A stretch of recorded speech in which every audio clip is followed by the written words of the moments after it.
Conversion strategies. Traffic means absolutely nothing without conversions.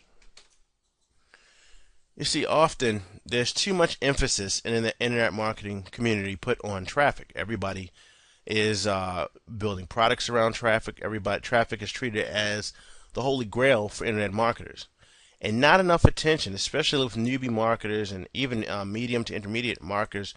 Not enough attention is put on conversions, and conversions is what actually takes the traffic and makes it worth anything at all. Because without the conversions, all you have is a lot of people seeing your site that aren't taking action. All right, ask any marketer who's had a lot of traffic versus a lot of conversions which one they prefer, and 99.9% of the time they would take the lower traffic with the higher conversions versus the high traffic with little to no conversions. Now, when you bring them both together, you get something magic, and traffic plus conversions equals pure cash. And there's no one size fit all type of solution for getting higher conversions, because it depends on your business. It depends on whether it's a website, depends on if it's a blog, if it's a sales letter, offline, online. But pretty much all conversions come down to one key element, okay? This key element is influence, all right? High conversions equals influence. The more influence you have over your visitors, the more influence you have over your prospects, the more influence you have over anyone you're marketing to, the higher the conversion. And there's a great book out right now, and if you haven't gotten it, you need to go get it from the library or buy it for your personal library. And it's called The Psychology of Influence. Okay, Psychology of Influence and Persuasion. This book is by Robert Cialdini. This book is by Robert Cialdini, and it is a must-read if you are a marketer. This book is called Influence, The Psychology of Persuasion by Robert Cialdini, and it is a must-read if you are a marketer or a businessman or anyone who makes a living selling or persuading or marketing. Absolute must-read, and it will give you the framework for getting high conversions in any business, whether it's online, offline, and we're going to talk about some of those principles here. In the book, you'll learn of the 6 keystones to conversions. Okay, each one of these keystones adds a different element that you can incorporate into your overall sales funnel or your marketing message, and it will just send your conversions through the roof. All right, so let's go through each of these one by one. The first keystone that is spoken of and referred to many times throughout the text is the law of reciprocation. And this is where people tend to, return favors to people who they benefited from. Somebody who's helped them out, somebody who's scratched their back. When they are in the position to help someone that helped them, 9 times out of 10 they will. All right. So the way that this applies to an internet marketer's business is that you can do this by giving constant value. Okay, you can provide. I know for one, when I'm subscribed to someone's list who constantly provides value, who constantly gives new tips and cutting edge internet marketing tricks without even having to purchase something, okay, or gives tools, free plugins, things like that, I'm a lot more likely to open up that person's emails because I feel as though they've given so much to me, I can give them the little bit of time when they say, hey, you got to check this out, or they send me an email that says, could you do me a favor? Subconsciously, there's a little bit of indebtedness to them because they've given so much value to me already. And that's what you can incorporate into your business. Next is the keystone of commitment. All right. Pretty much when people, they've made a choice or they've decided to take a stand, a position, they're under some sort of pressure they put on themselves to be consistent about what they've committed to. Okay. The biggest example I can think of this is of someone who is committed to their politics. Okay. A Democrat or Republican. The person who's a Republican or a Democrat, they may not agree with everything that their Republican candidate says out of their mouth. They may not agree with everything, all sides of being a Republican. As a matter of fact, most people have a little bit of Republican and a little bit of Democrat, but it's just the label they've decided to commit to. They'll act on that because of the internal pressure that they have on themselves. Okay? So whether they like it or not, 9 times out of 10, they'll go ahead and do as a Republican should do because it's sort of like a commitment they made to themselves. When you can get someone to commit verbally, sort of to an action, then the chances are that you'll get them to do it. So if you can incorporate this in your copy, and you see this all the time when people have the Johnson boxes where it says, yes, I'm looking forward to changing my life tomorrow. It's a little checkbox. There's a lot of psychology behind that kind of stuff because now you're getting the person to read it and commit to it. And when they check the little box, direct marketers used to do it a long time ago with the individual mailing pieces. They would have the customer actually check the box and then mail their order form back in, and it just translated to online marketing. But commitment and consistency is a key keystone when it comes to psychology and influence. The next keystone is authority. Okay, with authority, people tend to pretty much obey. They've been trained since they were children to obey authority figures. You have police officers, you have your teachers, you have your parents, and so if you can project a sense of authority with your marketing, with your pieces, with your campaigns, it's people's nature to gravitate towards you, and it's in their nature to kind of for you to do as you want them to do.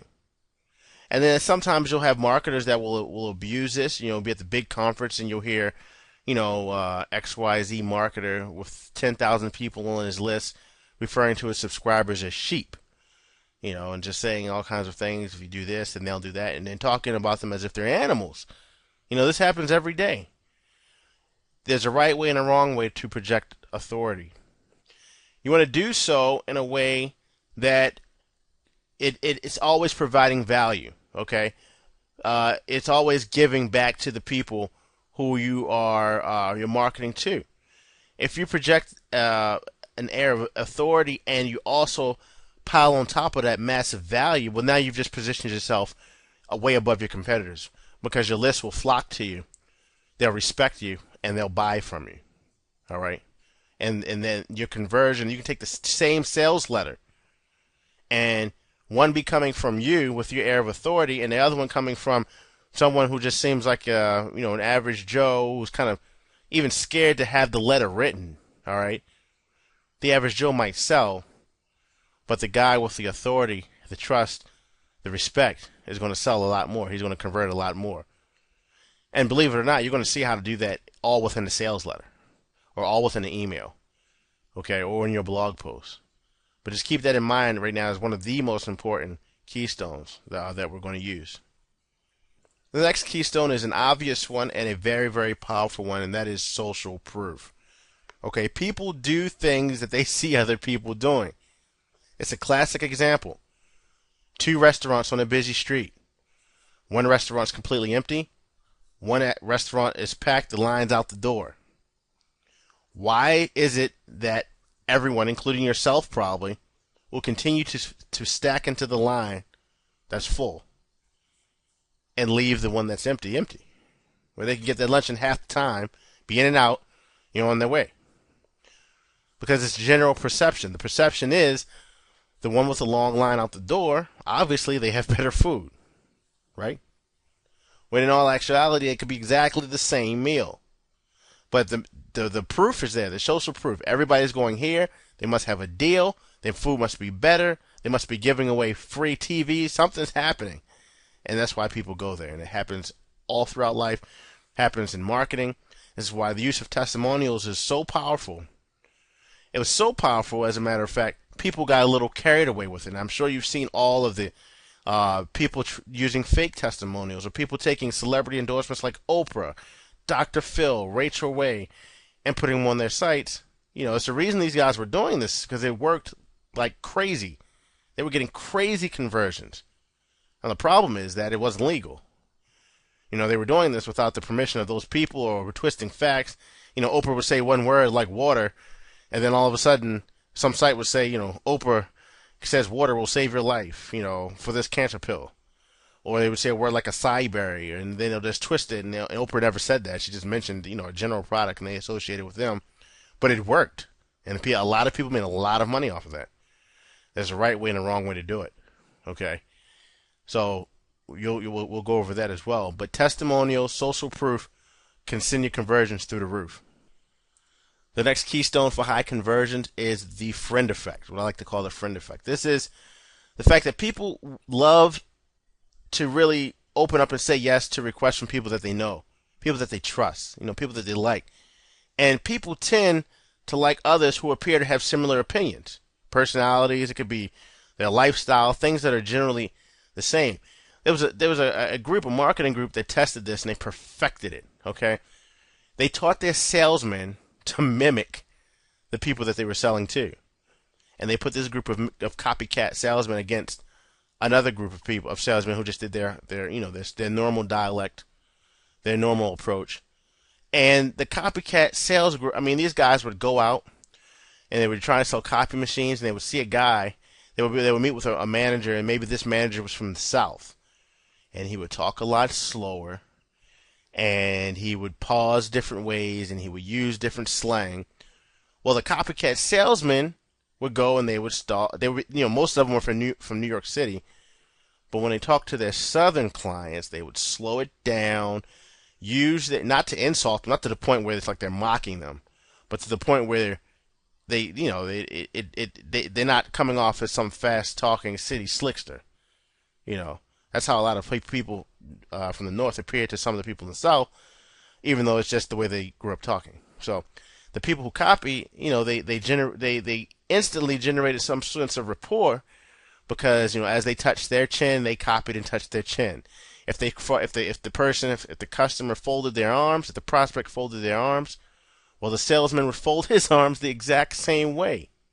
He would do everything the same way they did. And those reps that were sales copycats, they sold so many more copy machines. Okay? If you can get your potential customer to see you as them, okay? So if you can get into their shoes, and we'll show you how to do this, and they can relate with you, they can relate with, you can relate with them, and they think you're one of them, and you can, share the traits and share the things that you like and don't like about certain products, your conversions will skyrocket. All right, because that is the friend effect. And the fact of the matter is that more people will just say yes to you for whatever it is that you're selling if they like you. That's all it comes down to. And the closer you are to them, the more similar that the two of you appear to be, is simply the more likely you're going to be able to sell to them. The more likely they're going to be able to buy and convert and become a customer in your funnel. Another keystone principle that leads to high conversions is scarcity. Now, scarcity pretty much positions your product or your service in a way that greatly increases its value by making it seem as if it's less available. Okay?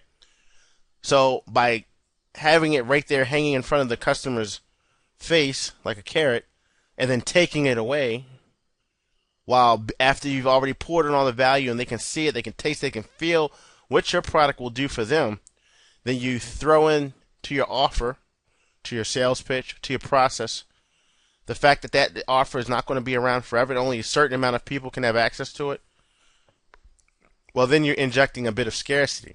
Okay, it's going to be a time-sensitive offer.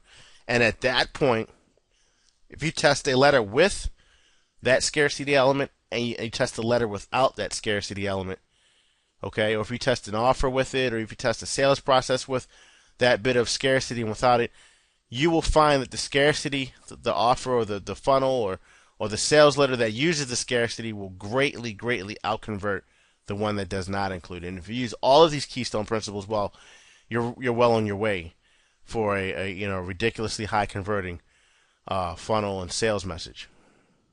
So what we're going to do now is break these key principles down, these keystone elements of conversion down into the various aspects of marketing so that you can apply them directly to each element. We're going to talk about how to use these in your sales letter, how to use these with email, how to use these in your blog. And overall, if you can increase conversions 1% at a time in various aspects of your business, it's better than going out finding new customers because you're taking the traffic that you already have and you're getting more sales from it. It's the easiest thing you can do. The easiest thing you can do to increase your profits today is to increase your conversion rate. All right, it's not to go out and start trying to find the latest magic button traffic element. Take what you already have, make more sales from it by making a few little tweaks and increasing your conversion. Remember the example from the video that you saw prior to getting inside of this portion here. 1%, the difference between that, having that 1% conversion and that 10% conversion was about $400, and that would just be a sequence of a couple of tweaks made, all right, to achieve. But the difference between that 100 and 400, I'm sorry, and that was a $10 profit, and that was a $400 profit. $400 difference, $450 to be exact. Increase your conversions, increase your business overall. Okay, so let's take a look and see how to apply this one by one to each element of your business.